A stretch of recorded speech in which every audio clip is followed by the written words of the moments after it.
Mais maintenant, votre responsabilité, c'est d'aller partout en France pour le porter et pour gagner. Jean-Luc. Ce que je veux, c'est que vous, partout, vous alliez le faire gagner, parce que c'est notre projet. Monsieur Cohn-Bendit, est-ce que vous pouvez m'appeler par mon nom et pas par mon prénom, s'il vous plaît? Vive la République! Vive la France! Va te faire voir. Bonjour Bernard Friot. Bonjour. Merci de nous accorder du temps, c'est vraiment important pour nous parce que ça fait longtemps qu'on vous suit comme on vous disait en off et que vous êtes très impressionnant pour nous. Du coup, on est vraiment content de vous recevoir. Nous, ça fait longtemps que vos théories nous intéressent, qu'on s'y est intéressé via YouTube notamment parce qu'il y a pas mal de vidéos sur vous. Réseau Salariat, Usul qui a fait une très bonne vidéo sur vous. Très bien, oui. On a lu aussi pas mal de choses et en fait, on avait envie pour cette interview de partir de nous pour mettre en perspective vos théories. Du coup, on va juste vous raconter très brièvement nos parcours. Moi, je suis formé à la sociologie, à l'animation professionnelle. J'ai travaillé dans une grosse association. J'ai fait une rupture conventionnelle pour pouvoir être au chômage. Donc là, en étant au chômage, j'ai profité de ce temps-là pour écrire un livre, pour m'occuper de mon association et la faire avancer. Et ma première question, avant je vais passer la parole à Mathieu pour qu'il se présente, mais moi ma première question ce sera, au mois d'octobre mon chômage s'arrête, et je voulais savoir selon vous comment je pouvais faire pour continuer d'être un travailleur libre. Voilà. Je laisse Mathieu d'abord. En fait moi c'est un peu un parcours similaire, c'est que il y a 3 ans j'ai été au chômage parce que je suis venu m'installer en Normandie. J'étais de la région parisienne, j'ai fait une formation d'animateur socioculturel et à la fin de cette formation, je me suis dit il faut que je fasse ce que j'ai envie de faire et que je rentre pas dans une structure dans laquelle je partage pas toutes les valeurs. Donc j'ai commencé à me lancer un peu à mon compte, auto-entrepreneur. Bon, ça me plaisait pas trop parce que j'étais tout seul, je devais aller chercher des clients, c'était compliqué. J'ai rencontré Nico et on a vraiment parlé éducation populaire et je me suis dit on va monter une asso et puis on va essayer de faire quelque chose avec. Et financièrement, 230 €, 300 € par mois, ça devenait compliqué. Le Pôle emploi, ça descend. J'arrivais au bout j'étais à 3 ans de chômage, donc j'avais passé mes 24 mois. Et donc là, depuis la rentrée de septembre, j'ai pris un poste d'assistant d'éducation dans un lycée professionnel, donc surveillant, à mi-temps, qui me permet de travailler une journée et demie avec une nuit d'internat et d'avoir du temps pour agenda. Et j'ai un peu la même question, c'est de me dire, là, je viens d'acheter une maison. Voilà, j'ai fait le choix de devenir propriétaire et en même temps, je me demande... comment je peux faire pour rester un travailleur libre aussi, sachant qu'il y a tous les enjeux de notre société. Et, voilà. Et donc le salaire à vie me questionne et m'intéresse pour cette réflexion de me dire, j'arrête pas de dire aux gens, si j'avais le salaire à vie, je me poserais pas toutes ces questions en fait. Je ferais agenda et je ferais de l'éducation populaire. Donc voilà, qu'est-ce que vous pouvez nous en dire un petit peu dessus? Écoutez, d'abord mon admiration pour cette détermination que je rencontre chez beaucoup de jeunes, c'est vrai, hein, et des jeunes qui sortent du système éducatif, non pas en échec, mais au contraire, avec une certification scolaire souvent importante, et puis qui veulent pas jouer le jeu capitaliste, qui veulent produire de façon alternative. C'est un phénomène nouveau, ça. Hein. Je crois qu'on a... Il y a toujours eu des gens qui essayent d'échapper au marché du travail, mais qui étaient plutôt des gens en échec scolaire, hein, et qui, à cause de cet échec scolaire, n'arrivaient qu'aux segments les plus fragiles du marché du travail, et du coup essayaient de s'en tirer par le commerce, par du travail indépendant, des choses comme ça. La réalité vraiment sociologiquement nouvelle, c'est que, bon, certes, dans la jeunesse, il y a aussi ceux qui vont à Londres, il y a les gagneurs, il y a des gens comme ça, mais il y a aussi une fraction non négligeable des diplômés qui ont une forme de vie que je salue, parce que moi qui suis un vieux militant CGT communiste, disons, à la FSU parce que je suis enseignant, et au Parti communiste, on n'a pas forcément la même... On a parfois un peu une forme de schizophrénie, disons, alors que ce que je rencontre chez des gens comme vous, c'est une forme d'identité entre les convictions et les pratiques, ce qui ce qui est magnifique. Alors ensuite, comment faire? Vous avez trouvé une solution qui suppose que le service public continue d'ailleurs. Oui, mais c'est difficile de travailler dans un établissement scolaire, dans un lycée. Au niveau des pratiques éducatives, c'est pas gagné tous les jours. C'est vrai, mais enfin, la maîtrise d'internat, ça permet, en travaillant la nuit, d'avoir quand même des journées assez longues pour faire autre chose. S'agissant de votre situation, c'est sûr que le régime des intermittents du spectacle est intéressant parce qu'il montre ce que pourrait... Enfin, un chemin, c'est parce qu'on cherche des solutions immédiates. Là, c'est en octobre que ça se passe. Il montre comment on peut avoir droit au salaire sans passer par l'emploi auprès d'une entreprise dont on ne partage pas forcément les motivations ou la logique capitaliste, par exemple. Ça suppose donc que l'UNEDIC étende sa capacité à fournir du salaire, au moins déjà à des gens qui sont entre deux emplois. On rejoint la revendication de la CGT qui est du maintien du salaire entre deux emplois jusqu'à ce qu'on retrouve un emploi équivalent. Donc là, on ne sort pas de la logique de l'emploi au sens où l'horizon, ça reste l'emploi, mais ça ménage des plages suffisamment importantes où on est en mesure de faire ce qu'on a envie de faire. Pour les intermittents du spectacle, 507 heures par an, ça laisse... Alors, c'est pas toujours facile à avoir, surtout avec la baisse des subventions des collectivités territoriales à la culture, mais ça laisse du temps pour faire autre chose, tout en ayant du salaire entre deux emplois. Sans doute que ce régime des intermittents, généralisé à tous ceux qui sont en situation, comme on dit, de précarité, est une solution, je dirais, immédiate. Je ne dis pas qu'il n'y a pas mieux à proposer. D'accord. Tu veux peut-être... Moi, je me demandais, pour élargir un petit peu, tout à l'heure on parlait aussi en off du fait que pour nous, ça nous semble important en tant qu'association militante d'éducation populaire et politique de faire la passerelle entre les milieux populaires, on va dire, et les théories de grands penseurs comme vous. Du coup, est-ce que vous avez des conseils à nous donner, ou en tout cas comment distiller vos théories et vos pensées à des gens qui n'ont pas du tout été sensibilisés à ça? Parce que moi, ça m'arrive souvent en soirée, quand je rencontre des gens, de parler du salaire à vie, parce que eux connaissent souvent le revenu de base, qui est proposé en ce moment d'ailleurs. Du coup, comment faire pour que finalement ça grandisse dans la tête des gens qu'on rencontre? C'est ma question. S'agissant d'un public populaire, réellement populaire, je pourrais pas vous répondre parce que, de fait, moi je rencontre un public militant, pour l'essentiel, qui est un public qu'on ne peut pas qualifier de populaire, même si ce n'est pas un public bourgeois, bien sûr. Alors, dans ce public-là, je crois qu'un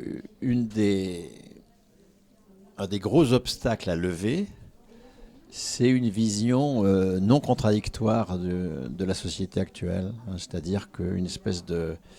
Surtout depuis 30 ans qu'on est dans une forme de défaite face aux réformateurs, une vision du capitalisme comme une espèce d'essoreuse, de puissance de domination, dont on...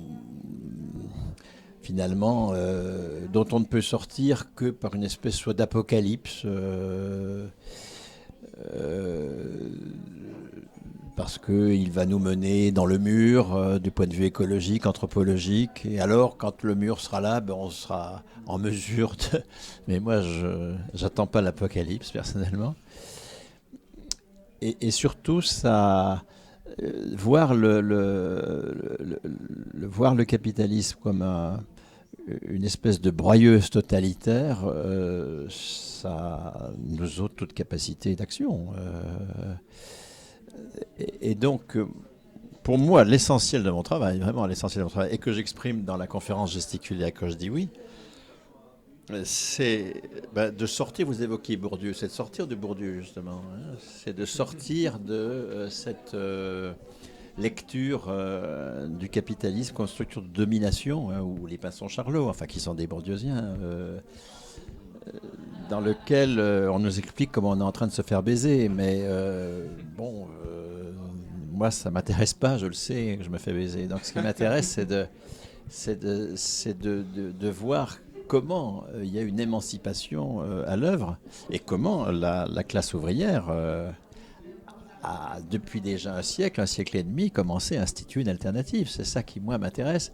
Et donc, c'est sortir d'une lecture non dialectique, hein, de la situation actuelle, qui génère plutôt de la démobilisation, ou alors des pas de côté complètement illusoire, ou une espèce d'attente messianique de quelque chose qui viendrait de lui-même, du fait des contradictions internes du capitalisme.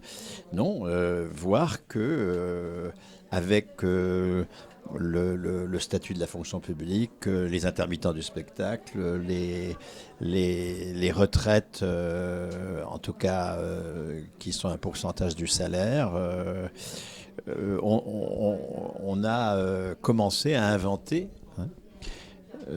une alternative au marché du travail, une alternative au chantage à l'emploi, hein, dans le fait que le salaire est un attribut de la personne et qu'on peut généraliser, bien sûr, ça.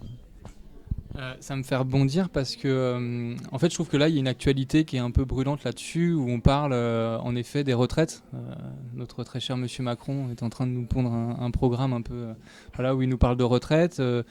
On a vraiment ça qui est sur la table, et ça fait écho aussi ce que vous dites au film La Sociale qui est passé il n'y a pas longtemps et qui a été diffusé sur Rouen, dans lequel vous intervenez, qui montre aussi ce projet de la sécurité sociale.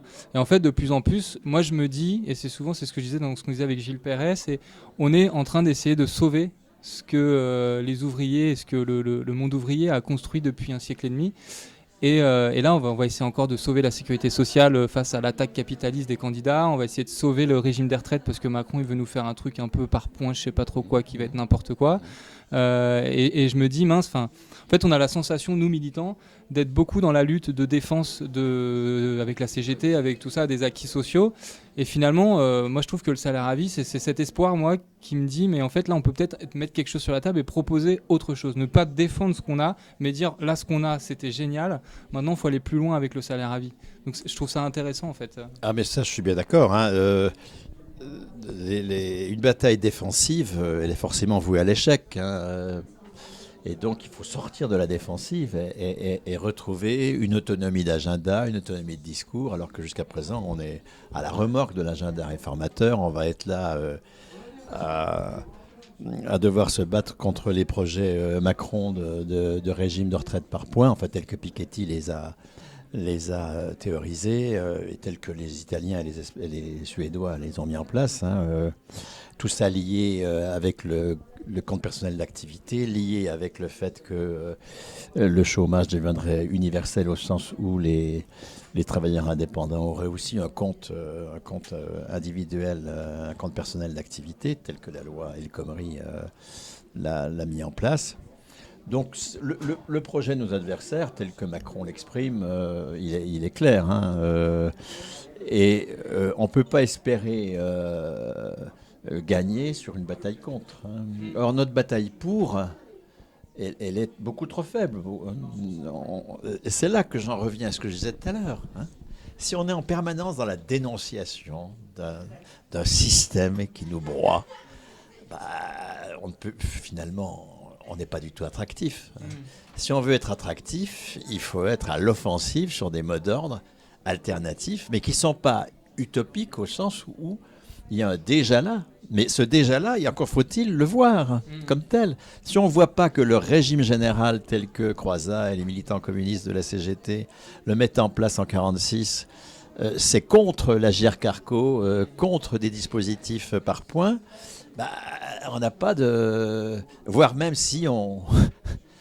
comme c'est le cas, hélas, du point de vue syndical, on gère les régimes à GIR-Carco, bon, évidemment, on n'a pas de possibilité de dire... déplafonnement du régime général, suppression de la GR-Carco. Et là, on va être offensif face à Fillon, qui lui veut faire un seul régime, mais par le bas, évidemment. On va être au contraire offensif. Et c'est ça, la capacité de retrouver l'offensive se conjugue toujours avec la fidélité aux institutions révolutionnaires qui ont déjà été mises en place par les anciens et que nous ne savons pas voir. Justement, moi, c'était une question qui me taraudait un peu. Parce que, effectivement, je pense qu'il faut être offensif, etc. Il faut proposer. Mais face à un peu l'apathie générale des gens qu'on rencontre, en tout cas, le manque peut-être de rêve, etc. Moi, je me demandais comment vous imaginiez la transformation, en tout cas sociale, le changement entre la situation actuelle ultra-libérale, ultra-capitaliste, avec le système que vous défendez. Est-ce que c'est via la révolte, la révolution, ou est-ce que vous imaginez une transition démocratique possible, en fait ? J'imagine évidemment une transition démocratique possible, parce que la révolte, ça sert à rien, c'est toujours battu, et battu, ça peut être même battu de façon extrêmement violente. Je n'oppose pas, moi, révolution et transition démocratique. Pour moi, c'est la même chose. Dès lors que on entend par révolution le changement du mode de production. Quand la bourgeoisie, qui est la classe révolutionnaire qui a réussi, qui est donc en quelque sorte notre maîtresse de vérité, s'agissant de notre avenir, il faut regarder du côté du passé de la bourgeoisie. Quand la bourgeoisie s'impose face à l'aristocratie, elle y met beaucoup de temps, parce qu'on ne change pas la société par décret. Elle y met beaucoup de temps, et elle le fait non pas en se battant. Alors, j'élimine d'abord les batailles qui nous mènent à l'échec. Non pas en se battant pour une meilleure répartition de la valeur féodale, sinon on serait toujours dans la féodalité. Si on avait, si on avait taxé les riches féodaux pour mieux répartir la valeur féodale, on serait toujours dans la féodalité. Et puis Piketty a très bien montré que l'impôt, sur le long terme, ça ne sert à rien. L'impôt est un revolver en bois. Enfin, ceux que vise l'impôt ont toujours la capacité d'y échapper. Donc, c'est pas du tout par l'impôt qu'on peut changer les choses, et ni par une meilleure répartition de la valeur. Tout ça n'est pas révolutionnaire. Être révolutionnaire, c'est produire autrement. Précisément, tous ces jeunes qu'on évoquait tout à l'heure, qui en bricolant avec le RSA, en bricolant avec un mi-temps comme CPE, enfin, etc., ou pas CPE, mais enfin comme surveillant, etc., veulent produire de manière alternative. Là, on est sur une position révolutionnaire, puisque faire la révolution, c'est changer le mode de production. C'est pas mieux répartir ce qu'on produit, c'est produire autre chose et autrement. C'est ce qu'a fait la bourgeoisie. Elle n'a pas mieux réparti la valeur féodale, elle a montré, elle a fait la preuve du caractère désuet du mode de production féodal, et elle l'a débordé de toutes parts, et finalement, elle l'a remplacé. Et une fois qu'elle a remplacé le mode de production féodal, parfois à bas bruit, alors elle a pu changer le régime politique et prendre le pouvoir politique à la place de la féodalité. Mais ne mettons pas la charrue du changement de régime politique avant les bœufs du changement de régime économique. C'est ça le point sur lequel il faut vraiment réfléchir. Alors, cela dit, si nous voulons changer le mode de production d'une façon qui ne reste pas complètement marginale et récupérable. Alors, marginale et récupérable, des jeunes déterminés à ne pas produire de merde pour le capital, d'accord, qui font du bio, qui font du logiciel libre, qui font des initiatives culturelles, musicales et autres alternatives, et qui le font avec un statut et des conditions telles qu'au bout du compte, la valeur qu'ils produisent est récupérée par le capital. Parce que, soit comme prêteur, soit comme fournisseur de données sur la plateforme collaborative, soit comme donneur d'ordre, soit comme client principal, etc., le capital récupère et exploite ces travailleurs-là. Donc, si on veut dépasser cette situation, où finalement, ces alternatives-là sont une façon pour le capital de ponctionner de la valeur sans avoir à assurer les responsabilités d'employeur. Avec des jeunes qui, certes, sont contents d'être dans une forme d'horizontalité, de ne pas avoir d'employeur sur le dos, etc., mais qui, comme travailleurs indépendants, sont plus exploités que les salariés, parce que les salariés sont organisés collectivement pour border l'exploitation patronale. Les travailleurs indépendants, eux, il n'y a pas de salaire à la qualification, il n'y a pas de cotisation au régime général, il n'y a pas de code du travail, il n'y a rien de tout cela. Hein. Donc,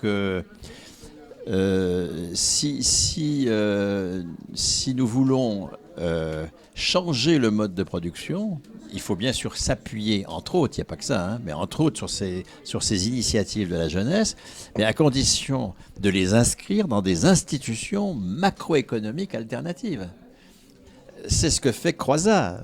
Lorsque Croizat crée le régime général, c'est la classe ouvrière qui s'empare d'une partie importante de la valeur, l'équivalent de la moitié du budget de l'État en 1947, l'équivalent du budget de l'État en 1960, pour la gérer elle-même, à travers une cotisation, elle s'en empare par une cotisation, d'accord, une cotisation au régime général. Pour la gérer elle-même, le régime général est géré par les travailleurs, et pour produire autrement, produire de la santé, sans capital, avec des salariés qui sont en salaire à vie parce qu'ils sont fonctionnaires, ou des travailleurs indépendants qui sont en salaire à vie parce que les libéraux de santé, ils ont un salaire à vie. Ils sont payés par la sécurité sociale. Ils sont payés par la Sécu sans avoir d'employeur. Donc on résout la quadrature du cercle là, du salaire sans employeur. Tout ça est possible, bien sûr, mais vous voyez qu'il faut continuer, c'est-à-dire qu'il faut... J'ai proposé dans l'UMA à début janvier, on me demandait si un gouvernement de gauche était issu des prochaines élections, quelle serait la première mesure? Moi, je dis la première mesure, doubler le taux de cotisation, passer de 500 à 1000 milliards et affecter la moitié de ces 500 milliards supplémentaires à du salaire à vie. D'accord, et à des caisses d'investissement qui vont subventionner l'investissement et donc faire que les travailleurs dans ces entreprises d'investissement subventionnés ne dépendent plus de prêteurs, deviennent copropriétaires des entreprises parce qu'il faut être copropriétaire d'entreprise. Bon, voilà, c'est un propos général, mais qui veut dire que toutes ces initiatives alternatives doivent être menées de front avec des propositions de poursuite des institutions macroéconomiques alternatives aux institutions capitalistes que la classe ouvrière a commencé à mettre en place. Mais c'est intéressant parce que nous, quand on a créé l'association Agenda, et encore aujourd'hui, nous, on n'en est pas salariés, on en est bénévoles parce qu'on s'est posé la question de comment est-ce qu'on produit finalement. Au début, on s'est dit on veut pas de subvention, on veut pas être attaché à avoir le côté on vous subventionne ou on fait des appels à projets et donc on choisit un peu et on vous contrôle. Donc on s'est dit on va faire de la prestation de service. Finalement, on s'aperçoit aujourd'hui en faisant de la prestation de service qu'on est presque peut-être plus contrôlé que par la subvention parce que bon après c'est une collectivité mais on a des gens sur le dos qui contrôlent, qui veulent vérifier que la prestation se passe bien. Et donc là, on s'interroge, on est là en ce moment en train de se dire mais comment est-ce qu'on peut faire pour produire autrement voilà, on se dit, est-ce qu'il faut aller chercher de la subvention? Est-ce qu'il faut aller chercher de l'argent de fondation? Est-ce qu'il faut faire de la prestation de service? On est vraiment dans cette interrogation de se dire comment est-ce qu'on fait pour qu'aujourd'hui on puisse dégager nous éventuellement du salaire pour continuer à faire ce qu'on fait tout en étant libre et n'étant pas soumis au contrôle. Voilà. Alors après, c'est des institutions pour la plupart qui nous financent associatives ou publiques, mais on est vraiment dans cette interrogation en ce moment. On ne sait pas trop comment faire. Je pense que alors la fondation pour moi est exclue parce que c'est le blanchiment d'argent sale. C'est des groupes capitalistes qui se donnent bonne conscience et ça les légitime. Il faut absolument fuir la fondation. Moi, je pense que c'est vraiment une solution à fuir. Alors, c'est tout à fait exact que la subvention par des collectivités publiques, d'une part, ça occupe le quart du temps. Le quart de son temps, on cherche des sous et on légitime les sous qu'on a eus. C'est ça. Avec une visibilité à 9 mois, on change d'objectif tous les ans, sans être sûr que ça va recommencer. C'est absolument infernal. Donc se battre contre cette logique